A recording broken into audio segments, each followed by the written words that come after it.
जी दोस्तों, ये अभी का नज़ारा देखें। ये सारी धुंध है। ये देखें, मैं अपने दरवाजे के सामने खड़ा हूँ। ठीक है, ये धुंध ही धुंध है। ये देख लें,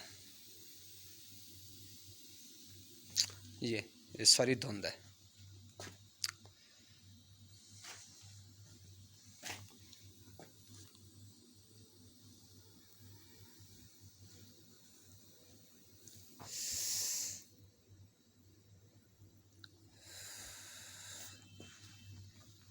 ये थोड़ा सा मैं गेट की तरफ जाता हूँ।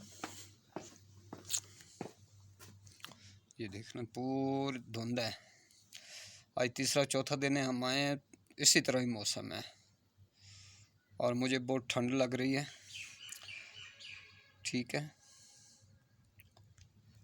ये इधर मैंने धूप आके नहीं देखी कि इधर धूप होती है या नहीं होती।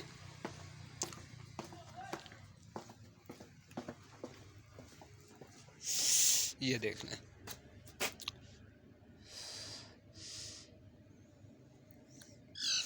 वैसे जो मौसम है ना, मौसम बहुत प्यारा है, बहुत प्यारा मौसम है। आपको मैं क्या बताऊं, बर्फ़बारी तो नहीं है लेकिन ठंडा बहुत मौसम है। ये देख लें, ये नज़ारा है।